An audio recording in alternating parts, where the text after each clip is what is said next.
apa HP? Iya. 13 Pro. Assalamualaikum warahmatullahi wabarakatuh. Kayaknya kurang semangat. Assalamualaikum warahmatullahi wabarakatuh. Semangat pagi, selamat datang kami ucapkan kepada Bapak Ibu peserta penyuluhan di pagi hari ini yang diselenggarakan oleh Tim Promosi Kesehatan Rumah Sakit RSUD Kabupaten Dompu. Terima kasih kami ucapkan kepada Bapak Ibu yang sempat hadir dan mendengarkan penyuluhan di pagi hari ini dengan tema Kenali Penyakit Gangguan Gerak. Baik Bapak Ibu, perkenalkan nama saya Safyuni Astuti yang akan memandu acara ini hingga selesai nanti. Perlu Bapak Ibu ketahui, acara penyuluhan kita di hari ini juga bisa disaksikan melalui laman IG atau Instagram dan Facebook PPID RSUD Dompu. Jadi Bapak Ibu yang di rumah ya bisa langsung masuk ke akun Facebook PPID Rumah Sakit Umum Dompu. Baik, sebelum kita mulai, boleh saya mendengar tepuk tangan yang meriah dari Bapak Ibu? Untuk menambah semangat pagi kita di hari ini, kita yel-yel bareng-bareng ya. Nanti Bapak Ibu, jika saya menyebutkan semangat pagi, Bapak Ibu menjawab pagi, pagi, pagi luar biasa. Oke, kita coba ya. Semangat pagi. Pagi, pagi, pagi luar biasa. Salam sehat. Sehat, bahagia, produktif ya. Salam sehat. Sehat, bahagia, produktif. Alhamdulillah kenceng. Biasanya sudah sangat mengenal beliau berdua ini. Ya, narasumber kita di hari ini adalah ya mungkin pernah ada kejadian di tempat keramaian ya, seorang bapak-bapak ya mengedip-ngedipkan mata kepada ibu. Itu tanpa berlama-lama kita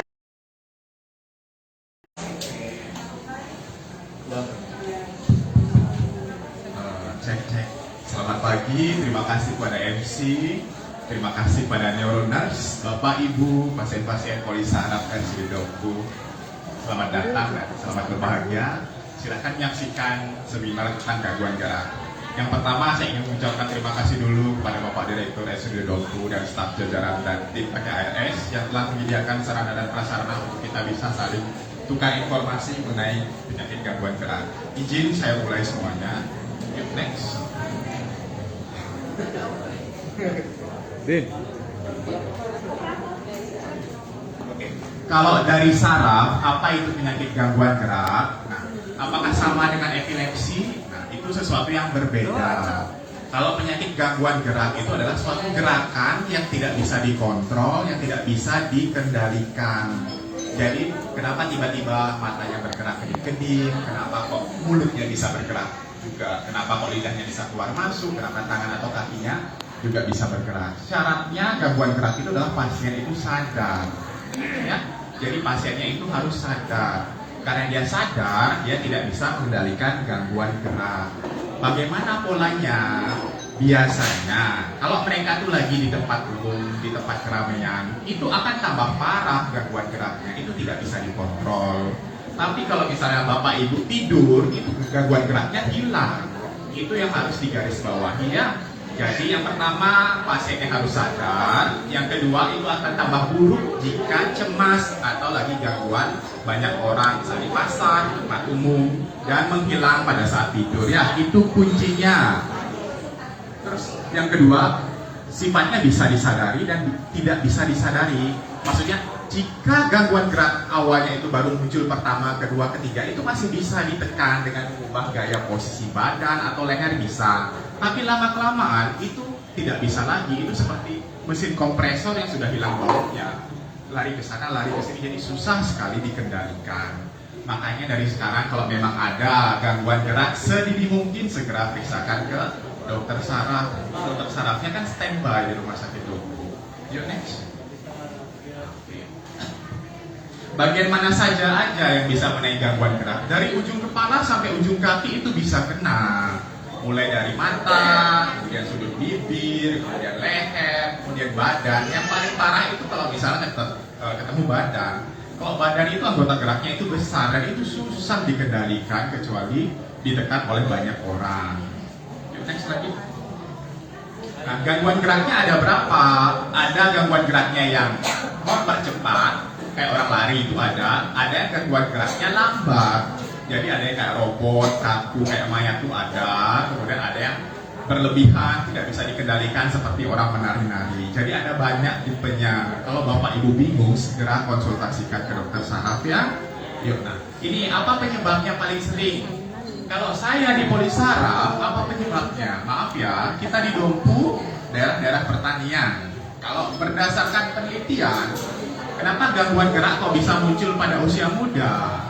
Ya salah satunya karena obat-obatan. Yang paling sering usia muda kenapa kok dia bisa mirip kejang atau mirip epilepsi, tapi kok sadar? Nah, karena penggunaan obat-obat terlarang seperti tramadol, obat-obat psikiatri atau narkotika atau sejenisnya.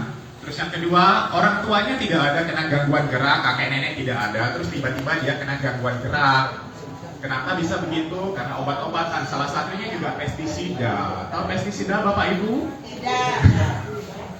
Pestisida itu kayak sejenis pupuk, sejenis obat serangga yang dipakai untuk membunuh rumput. Nah, kita di Indonesia kan jarang pakai masker atau jarang pakai pelindung badan. Kalau kita sering menghirup pestisida, terus menerus selama bertahun-tahun, maka kemungkinan besar untuk jadi gangguan gerak dan pikun itu lebih cepat daripada orang normal. Begitu juga dengan Bapak Ibu yang sering jualan bensin di rumah atau nggak sering jualan minyak tanah, itu kan ada aroma timbal. Itu sering terhirup, nanti lama-lama usia 40 kok sudah bisa gerak-gerak sendiri, kepalanya goyang-goyang seperti itu ya. Jadi kalau Bapak Ibu mau mencegahnya, usahakan pakai pelindung. Kalau jualan bensin pakai masker biar nggak terus dihirup. Menghirup aroma bensin cap itu kan memang enak, makanya dinamakan halusinogen. Jadi merasa efek yang menyenangkan. Terus yang kedua, yang paling sering juga, jangan lupa infeksi, batuk pilek yang lama tidak sembuh-sembuh jadi radang otak, yang efek sampingnya juga bisa menyebabkan gangguan gerak. Jadi kuncinya itu ada di otak. Kalau otaknya bermasalah juga bisa menyebabkan gangguan gerak.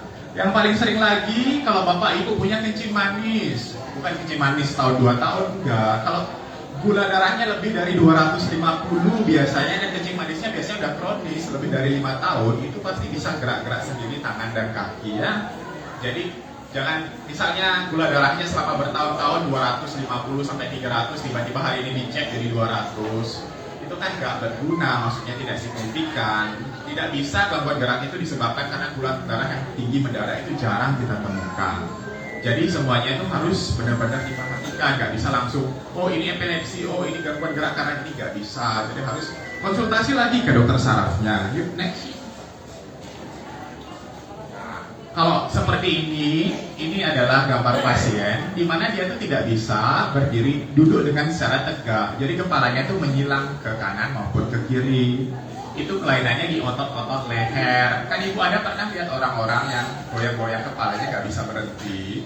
Itu kelainannya di otot leher. Itu berarti dia itu distonia leher. Jadi tipe gangguan seperti ini adalah gangguan gerak tipe cepat. Jadi itu tidak bisa dikendalikan. Itu ada nanti obatnya, ada, bisa diperbaiki seperti itu. Jadi kelainan gerak itu ada dari ujung kepala sampai ujung kaki. Kalau Ibu bingung jangan pergi ke Sandu, ke sini dulu.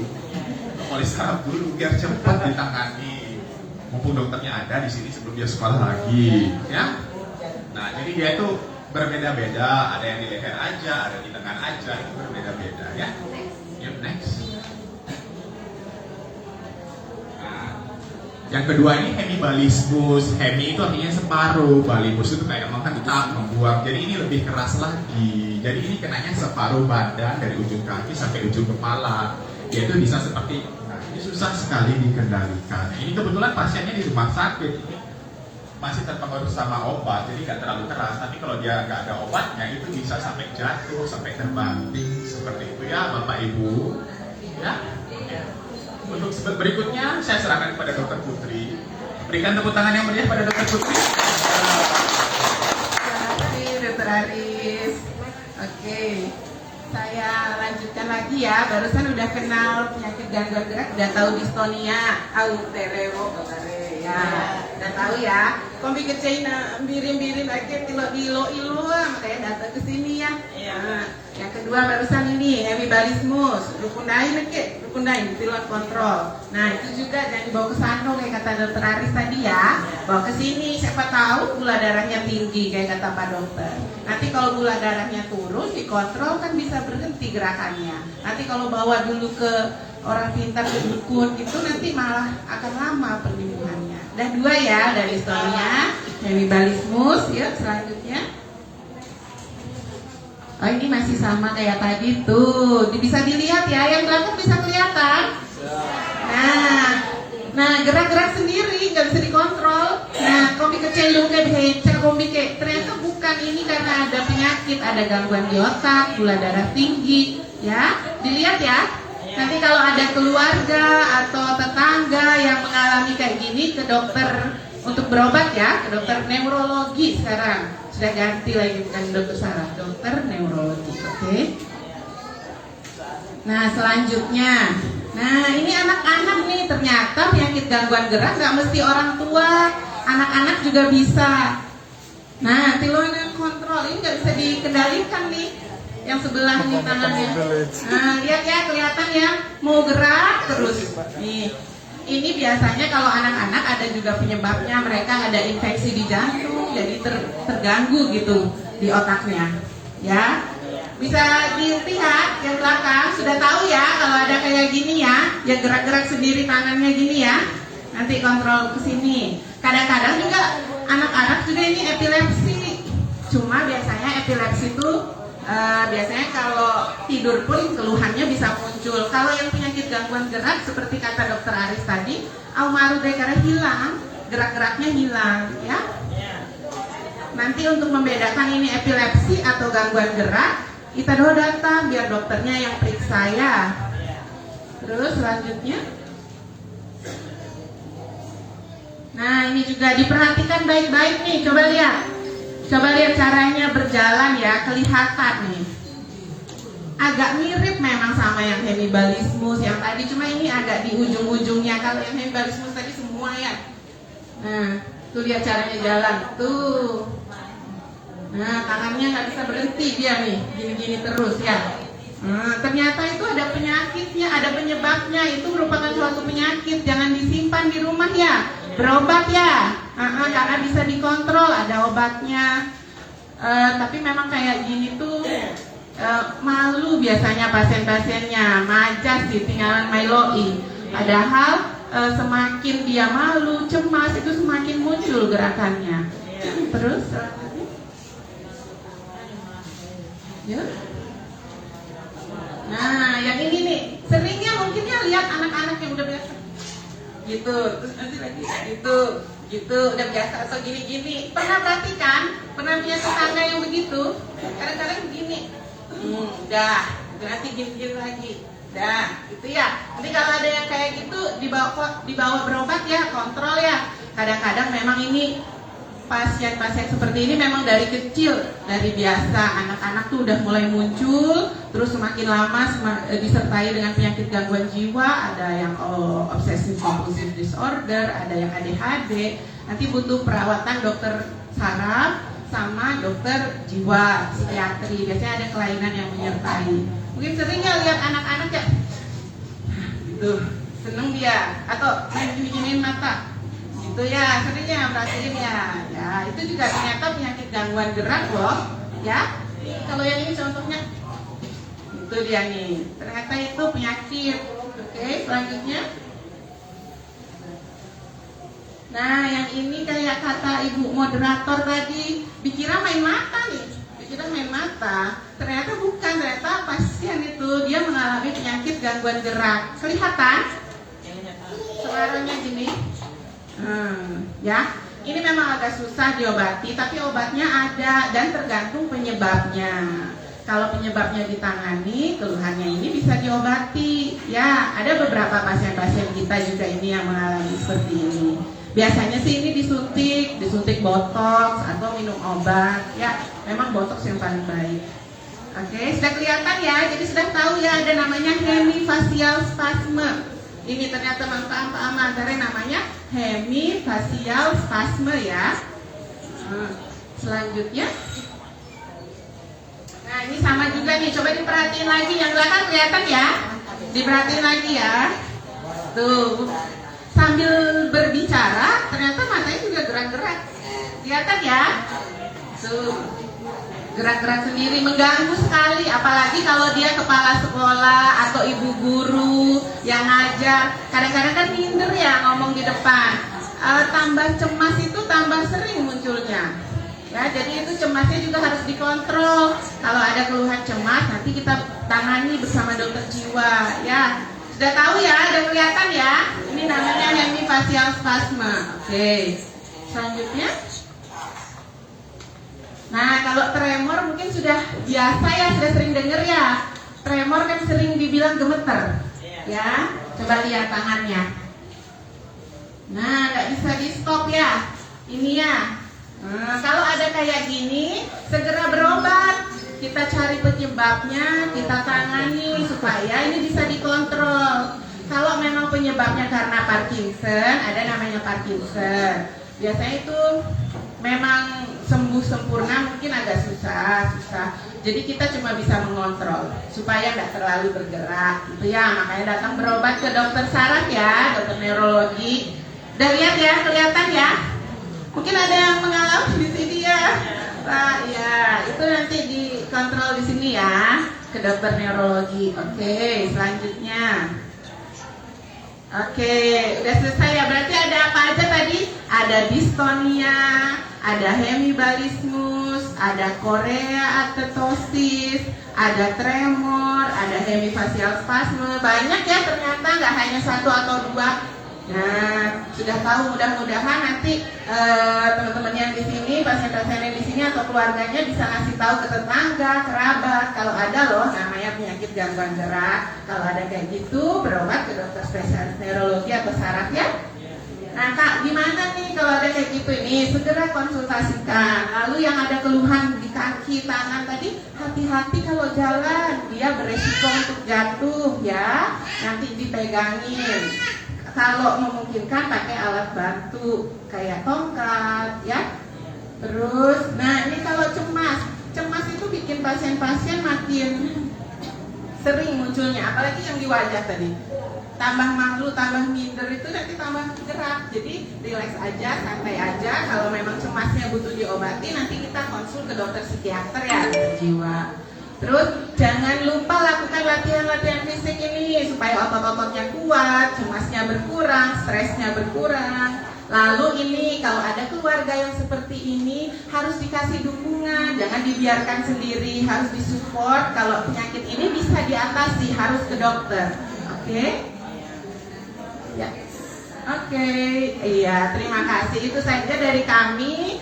Mudah-mudahan bisa dipahami ya. Ini cuma untuk pengenalan aja. Mau menyampaikan ke Itadoho kalau ada loh penyakit ini, jangan dibawa ke dukun. Ini bukan penyakit kutukan akibat kerasukan setan, jin, bukan. Ini karena otaknya terganggu, jadi harus diobati ya.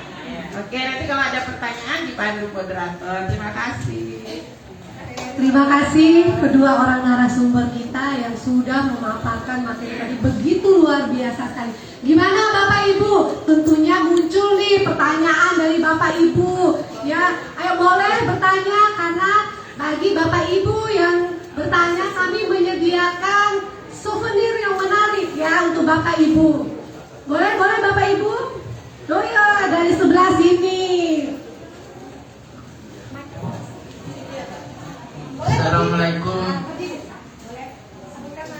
Assalamualaikum warahmatullahi wabarakatuh. Saya nama Rakibun, Kelurahan Bali 1. Jadi saya hampir 100 kali datang ke rumah sakit untuk berobat. Hanya 1 kali saja saya merasakan senang total yang diberikan oleh Dokter Arif. Ya. Lalu kemudian kebetulan istri saya stroke ringan. Jadi saya ajak istri saya untuk datang ke sini, mungkin mudah-mudahan diberikan obat seperti ini. Ternyata saya datang satu kali lagi, ketemu Ibu Putri, kebetulan pada saat itu tidak ada Pak Dokter Ari. Saya minta lagi obat seperti itu. Ya, ternyata ya tidak bisa. Ya, kemungkinan besar sudah berlarut lama. Mungkin bisa saya diberikan resep seperti itu. Ya, mungkin itu saja. Terima kasih banyak. Jadi minta resep ini ya, Bapaknya. Oke, nanti diatensi oleh Bu Dokter Putri dan Dokter Aris. Ya, kemudian ada lagi yang ingin bertanya Bapak Ibu. Oh, kayak sepertinya ada tamu spesial kita hari ini, Bu Dokter, Bapak Abang Iwan Sakrasi yang biasa kami sapa ya. Beliau ini adalah Presiden Koran Kadin. Silakan Bapak. Baik, Bismillahirrahmanirrahim warahmatullahi wabarakatuh. Yang saya tanyakan ini mungkin bisa didengar juga oleh Ibu dan mewakili. Yang pertama untuk Dokter Aris. Begini Pak Dokter, kadang-kadang ya, di Dompu di kampung-kampung itu seringkali kita lihat anak-anak yang mengalami gangguan gerak seperti tadi yang Pak Dokter gambarkan itu, tapi kita sering menyebutnya epilepsi ayah ya. Nah, ternyata mungkin ada perbedaan dasar ya Pak Dokter ya. Nah, perbedaan yang signifikan sekali itu nanti tolong Pak Dokter uraikan lagi supaya kita tidak salah. Karena kalau ayam atau epilepsi itu sebenarnya tahu kita itu biasanya korban itu atau pasien itu biasanya sampai jatuh ke papan kanan, kemudian gerak motorik tubuh itu rata-rata tidak terkontrol. Kemudian yang kedua yang juga penting, penyebab mendasar tadi seperti sudah diuraikan itu mungkin sudah kita dengar bersama. Tapi ada nggak kira-kira karena faktor genetik keturunan, misalnya bapak dan ibu, kakek neneknya mungkin pernah seperti itu, kemudian menurun ke anak-anak. Selain itu, apakah juga bisa gangguan motor ini selain karena gerakan-gerakan tubuh yang tidak terkontrol tadi juga oleh makanan, Pak? Bisa nggak itu? Misalnya salah makan, mungkin makanan yang tidak tepat untuk tubuh mungkin sehingga mengakibatkan terjadi gangguan motor. Terakhir, kalau misalnya terjadi gangguan motorik seperti mata yang berkedip sendiri, tangan bergerak sendiri, atau leher yang bergerak sendiri yang biasa itu salah, itu berapa lama penyembuhannya Pak Dokter? Apakah cukup dengan obat-obatan saja dari Pak Dokter atau Pak Putri, atau ada operasi atau penanganan tertentu? Atau ada nggak di kasus-kasus tertentu itu gerakan seperti ini tidak bisa diobati, tetap ya sampai dia meninggal orang itu gangguan motorik, gangguan gerakan tubuh masih tetap. Itu mungkin belum fisik dan Aris. Tapi saya mewakili hasrat hati bapak dan ibu ini. Biasanya orang-orang ini ketika datang ke rumah sakit itu bukan instan, itu butuh berapa lama biasanya. Ini mungkin yang disebut dulu psikologinya bapak dan ibu. Biasanya ketika mereka datang dan nanti ketemu Pak Aris atau Pak Putri langsung sembuh. Padahal kan butuh proses. Nah, soal waktu ini dengan Pak Aris sama Pak Putri jelaskan berapa lama harusnya ini bisa ditangani. Terima kasih. Assalamualaikum warahmatullahi wabarakatuh.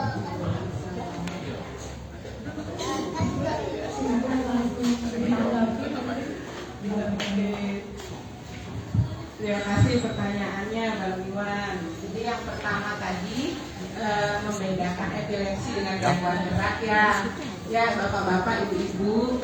Jadi untuk membedakan epilepsi dengan gangguan gerak, yang pertama sekali epilepsi itu bisa terjadi saat tidur. Sedangkan penyakit-penyakit gangguan gerak yang Anda jelaskan tadi itu, dia kalau tidur hilang. Jadi nanti diperhatikan saat tidur kalau dia hilang, kemungkinan itu adalah penyakit gangguan gerak. Kemungkinan ya, belum tentu juga itu memang epilepsi atau itu memang gangguan gerak. Jadi harus dipastikan. Saya kita lakukan pemeriksaan lanjutan.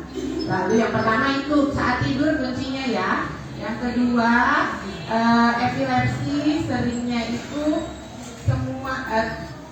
semua tangan dan kakinya itu epilepsi ya bergerak itu tidak terkontrol. Walaupun gangguan gerak juga bisa. Sedangkan gangguan gerak itu biasanya semakin dia cemas, semakin dia takut, gangguan geraknya itu makin muncul. Lalu yang ketiga, epilepsi itu setelah dia kejang, nanti bapak-bapak, ibu-ibu perhatikan, biasanya lidahnya kegigit kalau pasien-pasien epilepsi. Nanti dilihat ya yang kejangnya. Nanti kalau ada lidahnya tergigit, lalu setelah dia kejang biasanya dia ngompol pasien epilepsi. Itu kalau orang-orang epilepsi ya, setelah dia gerak-gerak begitu, nanti lidahnya digigit, ada luka, lalu biasanya setelah berhenti gerakannya, kejangnya, nanti ngompol. Itu biasanya itu adalah kejang epilepsi, bukan gangguan gerak. Kalau gangguan gerak nggak muncul dia ngompol dengan lidah tergigitnya. Itu. Yang selanjutnya memang tidak bisa dibedakan secara kasat mata juga. Karena kejang juga itu nggak secara umum yang harus buat tangan meminta, mata ke atas, kaki kelenjotan. Ternyata kejang tuh ada yang bentuknya hanya, jadi dia kayak bengong, cuma ngelamun aja tiba-tiba pensilnya jatuh. Nah itu ternyata kejang itu bisa juga. Ada namanya kejang vokal, jadi cuma tangan satu aja yang gerak, mirip sekali dengan penyakit gangguan gerak. Memang tidak bisa dibedakan secara dengan kasat mata biasa. Jadi biasanya kalau pasien epilepsi kita butuh pemeriksaan rekam otak EEG untuk memastikan. Pasien-pasien gangguan gerak juga kalau kita ragu ini epilepsi atau bukan ya, kami biasanya sarankan untuk EEG atau rekam otak untuk memastikan ada gelombang kejang atau bukan. Lalu kita sarankan juga untuk pemeriksaan CT scan atau MRI untuk memastikan ada penyebabnya nggak di otak yang bikin Bapak Ibu seperti ini. Ada pencetus kejangnya nggak di otak atau pencetus gangguan geraknya. Ya, jadi itu ya. Mungkin yang utama yang tadi itu aja sih, saat tidur dan ngompol atau lidah tergigit. Tapi tidak mesti, tetap harus berobat ke dokter ya untuk memastikan. Mungkin ada tambahan, Dokter? Terima kasih pertanyaannya. Izin mau menambahkan, kalau pasien anak-anak bagaimana cara membedakan epilepsi sama gangguan gerak? Kuncinya cuma satu aja kalau saya. Jadi ada key point-nya, jadi nggak usah mikir ke sana ke sini, sadar atau enggak. Kalau pasiennya sadar dengan gangguan gerak, kalau nggak sadar epilepsi. Yang kedua, kalau misalnya epilepsi kan ada periode kambuhnya, ada dia kambuh 2 kali seminggu, ada setiap hari, ada bahkan bisa sebulan sekali kan. Yaitu kalau gangguan gerak itu bisa tiap menit itu kambuh, tiap menit, tiap jam, bahkan bisa setiap detik itu kambuh. Terus yang kedua, dia kambuh terus, tapi kan pasiennya sadar, terus bawa tidur hilang. Itu gangguan gerak. Itu paling simpel kalau di rumah untuk menghilangkannya. Terus kalau bayi di bawah 5 tahun gitu, khasnya itu kalau dia ada gangguan gerak, itu harus ada demam. Jarang bayi-bayi di bawah 5 tahun itu mengalami gangguan gerak kalau tidak ada demam, kecuali kepalanya kebentur. Karena semua pusat gerakan ada di kepala, jadi sesuatu yang merangsang atau merusak otak itu akan terjadi sesuatu. Paham ya? Itu kalau Terus disampaikan. penyebab selama saya sekolah yang diwariskan sekarang itu adalah Parkinson. Tahu kan Parkinson? Pasien-pasien saya banyak Parkinson. Yang tangannya kayak nanti uang. Dia kalau tangannya pakai bergerak dia bilang. Tapi kalau pakai istirahat bergerak terus. Nah itu diwariskan dari keluarga. Yang terbukti secara ilmiah diwariskan dari keturunan itu baru Parkinson secara genetik. Kalau yang lainnya, kenapa anak muda kok bisa punya sakit Parkinson, kenapa kok bisa punya ini, punya itu, pada keluarganya bersih, gak ada apa-apa. Oh berarti itu kemungkinan ditimbulkan oleh kerusakan otak akibat bisa kena obat-obatan, infeksi, cedera kepala, dan lain-lainnya. Ya. Selama ini yang terbukti bisa menyebabkan kerusakan otak bukan dari makanan, tapi zat-zat pestisida yang dihirup, dioles selama bertahun-tahun secara kronis. Misalnya pestisida seperti itu, semprot bawang, kemudian semprot jagung, itu kan dihirup terus-menerus selama puluhan tahun, 5-10 tahun. Makanya kenapa ada orang, kok dia bisa kena Parkinson, padahal saya nggak kena Parkinson, yang berbeda. Kenapa dia kena Parkinson atau gangguan gerak pada usia 40 tahun, sedangkan saya sudah 70 tahun nggak kena apa-apa? Ya karena terpapar faktor-faktor kimia yang terbukti ya, yang terbukti itu pestisida sama bensin atau solar atau sejenisnya itu yang mengandung timah.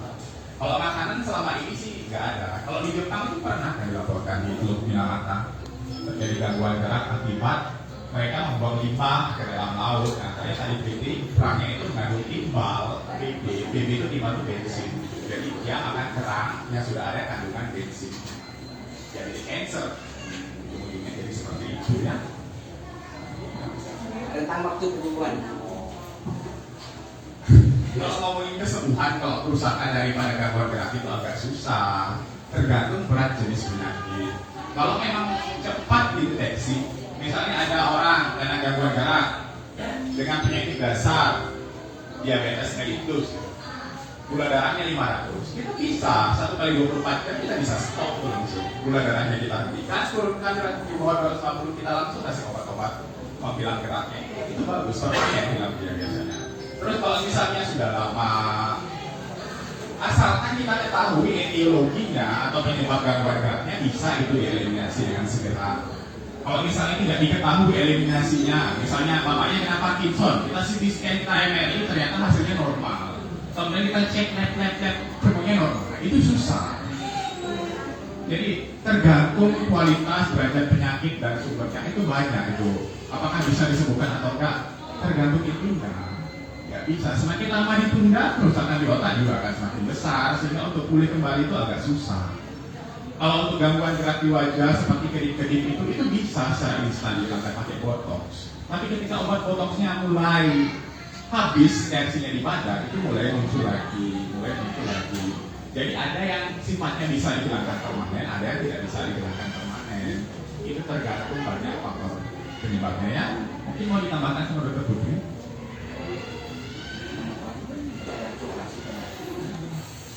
Dokter Ari, mungkin makanan mungkin secara tidak langsung ya dok ya. Kalau makan yang manis ya bikin gula darahnya naik, jadi bisa bikin embalismus ya.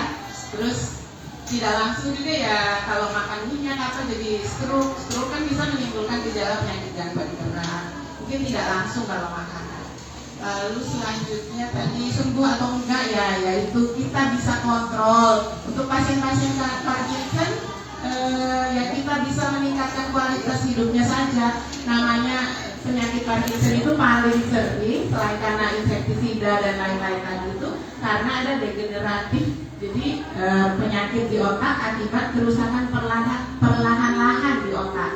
Jadi semakin lama akan semakin rusak ya, memang kita akan butuh obat lebih banyak juga. Jadi kita bisa kontrol kualitas hidupnya. Kalau kerusakan di otak akibat penuaan ya kan nggak bisa kita kontrol juga. Jadi kita bisa mengontrol gejalanya, meningkatkan kualitas hidup pasien dengan minum obat-obatan. Lalu untuk yang lain ya itu sesuai apa yang Dr. Aris katakan, tergantung penyebabnya. Kalau penyebabnya kita atasi seperti infeksi di otak yang bikin gangguan gerak ya infeksi teratasi, gangguan geraknya juga berkurang. Ya begitu aja sih. Untuk operasi ya, kalau yang untuk operasi biasanya itu tergantung penyebabnya ya Bapak Ibu ya.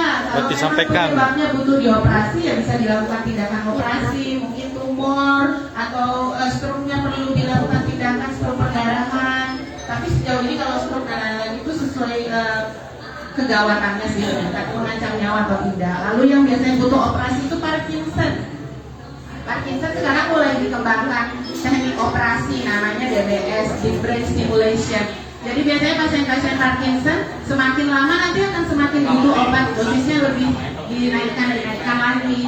Jadi nanti kalau sudah mentok, sebelum mentok itu kita biasanya sarankan operasi kalau memang bisa dilakukan tindakan. Jadi ada kriteria juga untuk Parkinson itu untuk dioperasi. Tidak semua Parkinson perlu dioperasi. Ya. Tambahan dari Dr. Aris. Bagaimana abang nih dokternya? Jam atau ya Bapak Ibu, penyuluhan kita hari ini bukan hanya di sini ya, kita menyiapkan secara live di PPID RSUD Boku. Jadi ada yang bertanya di akun Facebooknya PPID RSUD Boku untuk Dr. Aris dan Dr. Putri dari Mbak Dita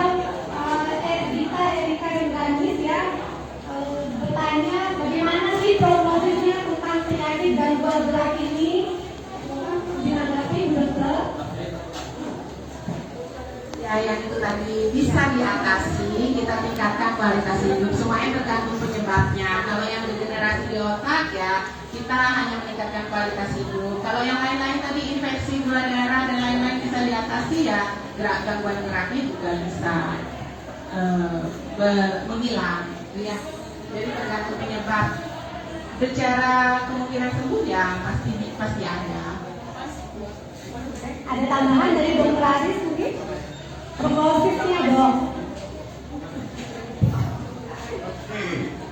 Kalau prognosis dibungkus sama pengalaman itu di bawah FO6, atau gangguan gerak itu di bawah FO6, artinya dia akan memburuk, bahkan bisa menyebabkan kematian kalau tidak dicegah. Tapi proses perjalanan penyakitnya kita bisa hentikan dengan obat-obatan dan pola gaya hidup yang sehat. Jadi sangat dihindari makan, minum yang mengandung pengawet, pemanis, dan yang dibakar yang warna hitam itu loh. Jadi ibu makan ikan bakar, dibakar yang warna hitam karbon. Karbon ini yang menyebabkan mutasi di otak. Jadi usahakan banyak makan antioksidan seperti sayur dan buah dan ikan. Usahakan direbus atau dikukus. Prognosisnya akan selalu jelek karena seiring dengan bertambahnya usia, volume otak juga menyusut dan penyakit akan bertambah banyak. Seperti itu. Untuk memperlambatnya, seperti Bu Putri, ya rajin berobat dan pola gaya hidup diperbaiki. Ya, oke. Baik, Bapak Ibu, mungkin ada lagi yang ingin bertanya, berpartisipasi? Ada? Yang di belakang? Bapak sepertinya ingin bertanya. Boleh Bapak?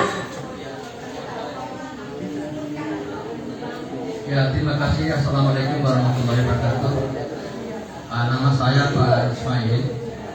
Ya, jadi terima kasih kepada Pak Dokter dan Ibu Dokter.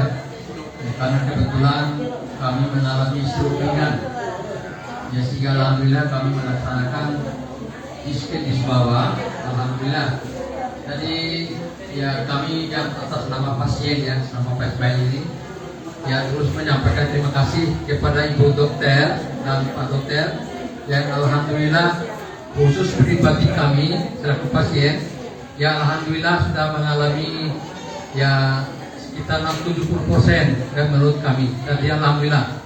Dan kebetulan juga finish Pak Dokter kemarin ya kami dinyatakan cepat sembuh, tapi alhamdulillah dengan keteguhan dan kesungguhan daripada Ibu Dokter dan Pak Dokter ya sudah saya jalani sudah berjalan 4 bulan. Tapi alhamdulillah ya mudah-mudahan harapan kami kepada Pak Dokter dan Ibu Dokter ya kiranya kami akan terus untuk diawasi ya mudah-mudahan ya cuma tinggal ya kami mohon kepada rumah sakit ya kiranya apa yang menjadi kekurangan obat ya tolong dipenuhi. Ya demikian, terima kasih. Wassalamualaikum warahmatullahi wabarakatuh. Luar biasa sekali ya testimoni tadi Pak Dokter ya dari pasiennya dan harapannya untuk Rumah Sakit Umum Dopri. Ya, oke Bapak Ibu, sepertinya menarik sekali ya tema kita hari ini tentang penyakit gangguan gerak. Banyak sekali pertanyaan baik offline maupun online yang sudah diberikan oleh para peserta penyuluhan. Ya, jadi tadi kami dari panitia menyediakan souvenir ya untuk para penanya ya peserta yang aktif bertanya. Oke, sebelum kita tutup ya, mungkin ada closing statement dari narasumber kita ya. Kami mohon berkenan Dr. Aris. Terima kasih pada Bapak Ismail. Saya dokter spesialis saraf, saya dikirim sama Tuhan ke daerah yang sangat terpencil. Karena saya sudah dikirim ke sini, saya berusaha untuk memberikan yang terbaik. Walaupun sarana prasarana tidak memadai, saya usahakan memberikan yang terbaik. Ya, makanya kalau dipraktek sama di sini, obat saya itu sama. Saya nggak mau membeda-bedakan apa aja orang nggak punya atau punya. Tujuan saya satu, semuanya punya nyawa. Itu intinya kalau saya. Biar Tuhan yang membalas untuk saya nggak apa-apa. Yang penting saya ingin semua pasien itu kalau bisa semuanya sembuh mulai dari lapisan bawah sampai atas, itu poinnya. Jadi Bapak nggak usah berkecil hati ya, walaupun nanti kelak saya pindah atau kemana pasti ada nanti seperti itu ya. dan itu nggak masalah. Mungkin saya juga sering jalan buru-buru, ya saya kejar-kejar. Kalau saya telat ke belakang, saya dimarahin di belakang. Telat ke depan juga saya diprotes di poli. Ya mohon maaf kalau dijaga uang saya kayak gitu ya. Tapi intinya poinnya satu, saya ingin semua pasien saya itu sembuh. Benar, dari lubuk yang paling atas saya ingin sembuh. Gitu. Terus yang kedua, saya ingin menggarisbawahi semua penyakit saraf itu sangat berbahaya jika telat penanggulangan atau telat pengobatan. Sebaiknya apapun itu penyakit saraf, baik yang berupa kelumpuhan, gangguan gerak, tidak sadar, sebaiknya cepat dibawa ke rumah sakit terdekat. Jangan ditunda-tunda. Jangan dulu menunggu keluarga yang ini datang, keluarga itu yang datang. Jangan, dibawa aja dulu ke rumah sakit ya untuk kesembuhan dan keselamatan pasien. Mungkin itu aja yang kita berikan. Percayakanlah pada Direktur Rumah Sakit Umum Doku yang terbaru. Dia pasti sama menjadi ya? Oke, terima kasih semuanya. Terima kasih moderator. Sampai jumpa dan selamat siang. Oke, Bapak Ibu luar biasa sekali, tepuk tangan yang meriah dong untuk kita semua. Baik Bapak Ibu, kami mohon berkenan kepada Bapak-Bapak tadi yang sempat bertanya kepada narasumber kita. Yang pertama Bapak Fadlul, Bapak Ismail dan Abang kebanggaan kita, Abang Iwan Sakral untuk dapat maju ke depan Bapak, untuk dapat menerima souvenir cantik dari tim promosi kesehatan Rumah Sakit RSUD Kabupaten Doku.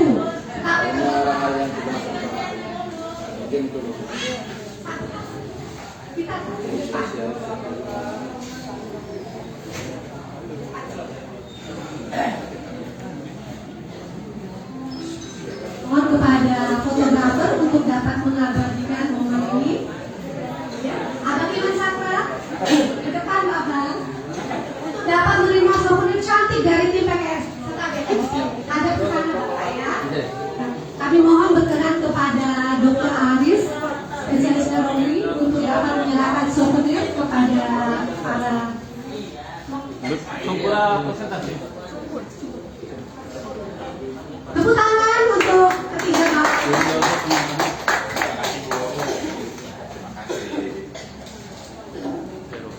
Terima kasih. Dan untuk para peserta penyuluhan yang lain, jangan lupa kecil hati karena kita ada kupon undian ya yang akan diundi. Jadi siap-siap aja berdoa. Siapa tahu beruntung ya Bapak Ibu yang sudah dari tadi mendengarkan dengan sangat seksama sekali ya.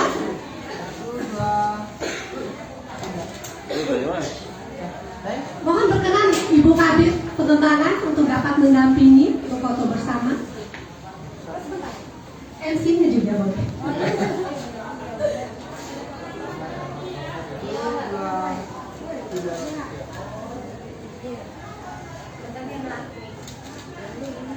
Baik, boleh kembali ke tempat Bapak Ibu. Selanjutnya kita undi ya kupon door prize-nya. Jadi siap-siap aja Bapak Ibu yang sudah dibagikan kupon door prize tadi untuk mengingat-ingat atau melihat nomor berapa kuponnya. Jadi mohon berkenan kepada Dr. Aris dan Ibu Vina untuk dapat mengambil masing-masing 5 Ibu. Iya, dapat door prize menarik ya. Ini bisa dapat ilmunya, bisa dapat door prize-nya. Jadi sering-sering aja Bu ya ikut penyuluhan di Rumah Sakit Umum Daerah Doku. Boleh langsung dibacakan Pak Dokter ya. Nomor 3. Nomor 03 ada panggilan pertama. Nomor 03 ada. Sepertinya batal dong. Nomor 13. Nomor 13 ada. Sepertinya masuk ke ini dong. Ini periksa ini. Ada Bapak Ibu nomor 13? Ada, boleh maju? Oh tidak ada sepertinya Pak Dokter. Nomor 12. Ada nomor 12? Bapak Ibu ada? Oh, ganti Pak Dokter. Sudah 3 pemenang ini yang dibatalkan ini. Ini nomor 14. Luar biasa sekali. Umi yang cantik ini begitu antusias sekali Pak Dokter. Dari awal tadi sudah sangat. Selamat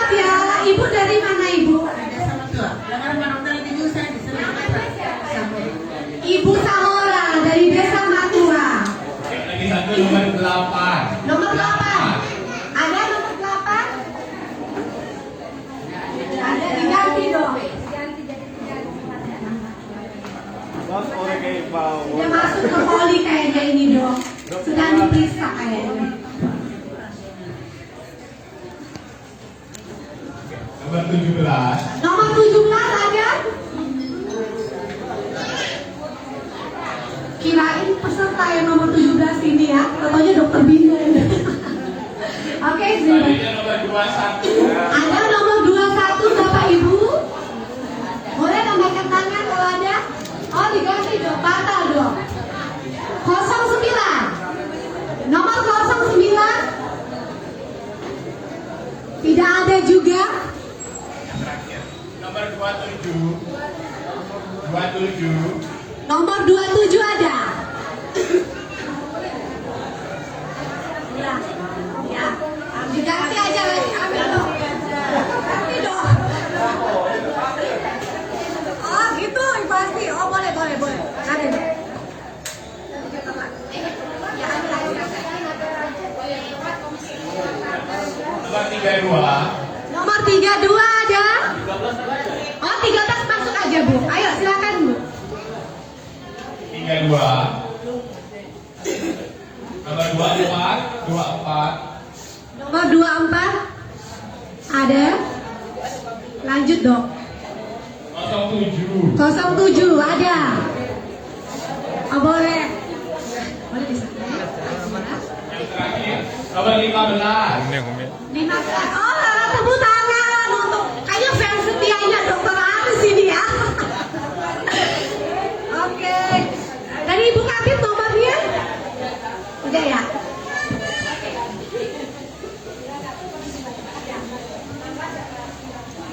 Nomor 16. Oke, dari Ibu cantik kita. Silakan Bu, berdiri di depan. 01. Ada yang 01? Sepertinya batal nih Bu Kabit. Selanjutnya 19. Nomor 19. Wow, 2 kali mamanya. Sungguh sangat beruntung ini. Selain mendapatkan souvenir cantik tadi dapat door prize juga ya. Nomor 11 ada Bapak Ibu. Aduh, Ibu yang cantik. Ayo Bu, masuk Bu. Selanjutnya nomor berapa Ibu Kabit? Nomor 04. Ada. Oke, diganti aja Bu Kabit.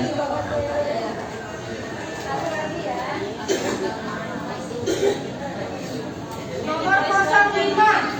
05 ada. Lambaikan Ibu yang lambaikan tangan ada 05. Oh sepertinya ada ya 05. Ada tadi ya 27 tadi ada ya. Belum.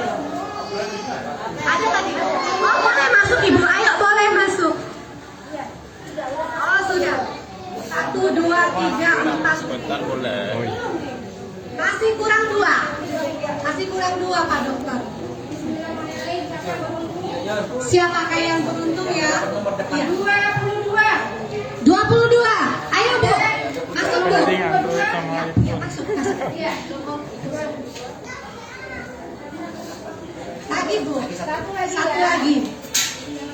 Mudah-mudahan yang di depan ada. Mudah-mudahan nih Bapak Ibu semua dapat door prize ya. Nomor 10. Ada. Ada. Sepertinya tidak ada Bu Kabit, diganti nomornya. Ini sampai kupon undiannya habis ini. 23. Nomor 23 Benar ada. ada Ada lagi ya? lagi. Masih ada, masih banyak kupon undiannya. 29. Nomor 29 ada. Ada. Atau Bapak Ibu yang masih pegang kupon di sini berapa orang? Berapa orang? Ayo Ibu cantik. Ada lagi yang pegang kupon? Oh tidak ada ya. Ayo, tetap ya. Ayo. Ayo Bu.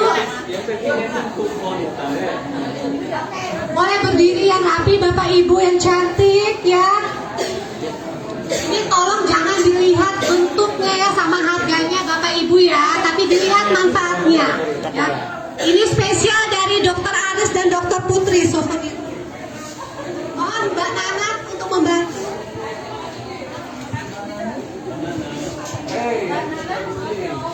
Tadi ya, sampai Bapak Ibu.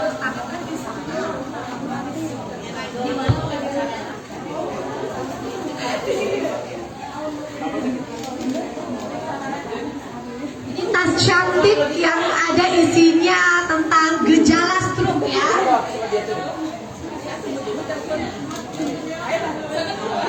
Terima kasih ya Bapak Ibu ya.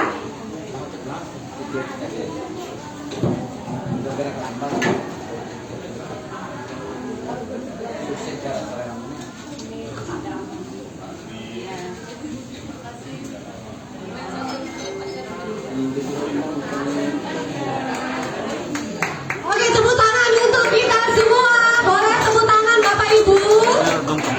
Boleh kembali ke tempatnya masing-masing ya, biar kita tutup acaranya nih ya. Ya. Ambil nih. Ya, duduk lagi. Iya. Aduh, cantik-cantik sekali ini pasiennya Dokter Aris ini ya. Sepertinya dibotox ini dok. Ya, setelah itu Bapak Ibu bisa kembali ke tempat masing-masing, biar bisa kita tutup acaranya ya.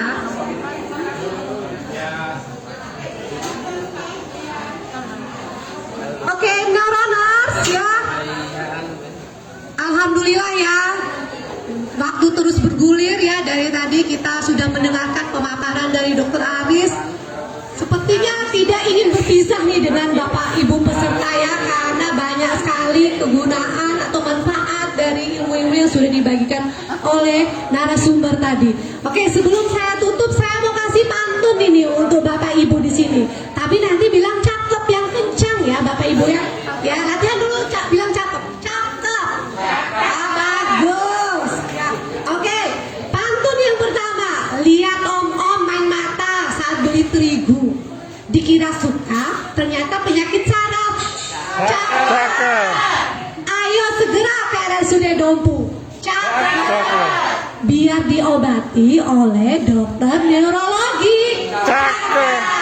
Sekali lagi ya, burung dara, burung cendrawasih. Cakep. Cari dulu di Papua. Cakep. Cukup sekian dan terima kasih. Cakep. Cukup sekian dan terima kasih. Semoga bermanfaat untuk kita semua. Neuroners, mohon maaf atas segala kekurangan kami. Terima kasih atas segala perhatiannya. Wabillahi taufiq wal hidayah. Wassalamualaikum warahmatullahi wabarakatuh. Tepuk tangan yang meriah untuk kita semua. Terima kasih Bu Kabid pengembangan.